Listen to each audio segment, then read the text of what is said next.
আজি আমি সদৌ অসম ভিত্তিত ভাওনা প্ৰতিযোগিতা অনুষ্ঠিত হৈ আছে। আমি চিনাতলীলৈ আহিলোঁ। আমাৰ এজন দাদা স্থানীয় কিশোৰ শইকীয়া দাদাক লগ পাইছোঁ। তেওঁৰ পৰা দুই এষাৰ আমি জানিবলৈ প্ৰয়াস কৰিম। তাৰ প্ৰাক মুহূৰ্তত মই আমাৰ কেমেৰা পাৰ্চনক দি ইনফৰ্মেশ্যন আছামৰ দৰ্শকসকলক আজিৰ এই পৰিৱেশটো দেখুৱাবৰ কাৰণে অনুৰোধ জনাইছোঁ। তেওঁ যেন আমাৰ গোটেই পৰিৱেশটো দেখুৱাই দিয়ে। আমাৰ সুন্দৰকৈ ইয়াত মণ্ডপ সজোৱা হৈছিল বা আমাৰ ইয়াত কেনেধৰণৰ কি পৰিৱেশ অনুষ্ঠিত কৰা হৈছে সেই সম্পৰ্কে দেখুওৱা হ'ব। আমি কিশোৰদাৰ পৰা দুই এটা কথা জানিবলৈ চেষ্টা কৰিম। মই কিশোৰদাক কাষলৈ আহিবৰ কাৰণে অনুৰোধ জনাইছোঁ। আমাৰ সদৌ অসম ভিত্তিত যিটো ভাওনা প্ৰতিযোগিতা অনুষ্ঠিত হৈ আছে চিনাতলীত, কেতিয়ালৈ শেষ হ'ব? কালিলৈ শেষ হ'ব। আৰু কি তাৰিখে অনুষ্ঠিত হৈছিলে, কি তাৰিখৰ পৰা? ভাওনা প্ৰতিযোগিতা আচলতে 16 জানুৱাৰীৰ পৰা আৰম্ভ হৈছে। 16 জানুৱাৰীৰ পৰা আৰম্ভ হৈছে, কিন্তু 16 তাৰিখে উদ্বোধনী আছিলে। সেইদিনাখন আউনীআটী সত্ৰৰ সত্ৰাধিকাৰ ডক্টৰ পীতাম্বৰ দেৱ গোস্বামী, এই যিটো সংগঠনে ভাওনা প্ৰতিযোগিতা আয়োজন কৰিছে, অৰণ্যম স্বেচ্ছাসেৱী সংগঠন, তেওঁলোকে অগ্নিগড় বঁটা প্ৰদান কৰিছিলে।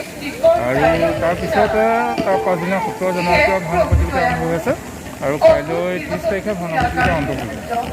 আমাৰ কিশোৰদাই স্থানীয় ব্যক্তি, তেওঁ জনাইছে যে 16 জানুৱাৰীৰ পৰা ভাওনা প্ৰতিযোগিতা অনুষ্ঠিত হৈছিল। 17 তাৰিখৰ পৰা ভাওনা দলসমূহে ইয়াত প্ৰতিযোগিতাত অংশগ্ৰহণ কৰিছে আৰু 16 তাৰিখে আমাৰ শ্ৰী শ্ৰী আউনীআটী সত্ৰৰ সত্ৰাধিকাৰ মহাপ্ৰভু আমাৰ পীতাম্বৰ দেৱ গোস্বামী আহিছিল আৰু অৰণ্যম স্বেচ্ছাসেৱী সংগঠনে অগ্নিগড় বঁটা প্ৰদান কৰিছিল বুলি তেওঁ জানিবলৈ দিছে। আমি এই অনুষ্ঠানৰ পৰা আজি যিখন ভাওনা প্ৰতিযোগিতা অনুষ্ঠিত হৈ আছে, আজিৰ ভাওনাখন আপোনালোকলৈ আগবঢ়াম। আপোনালোকে এই ভিডিঅ'টো শেষলৈকে চাবৰ বাবে অনুৰোধ জনাইছোঁ।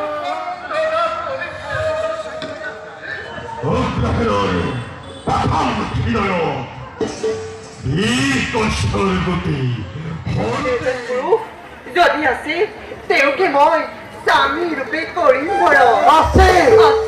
আছে সাবিত্ৰী, আছে। তুমি মনে ভীষণ ধৰণেৰে উপযুক্ত গুণৰ অধিকাৰী পুৰুষজনে অৱন্তীৰাজ দুৰ্মদখেনৰ পুত্ৰ। অৱন্তীৰাজ দুৰ্মদখেনৰ পুত্ৰ আৰু নাম তেওঁৰ নাম তেওঁৰ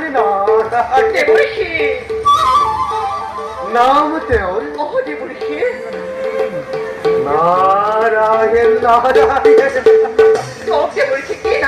নাম তেওঁৰ সত্যবান।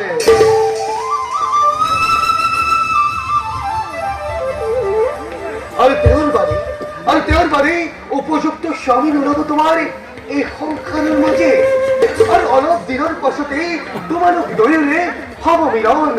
আৰু সেইবাবে মই তোমাক কৰিছো আশীৰ্বাদ।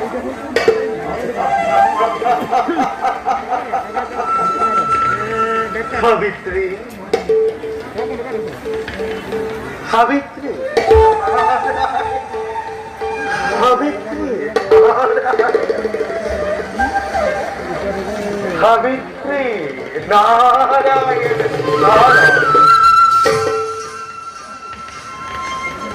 সত্যবান, সত্যবান, সত্যবান।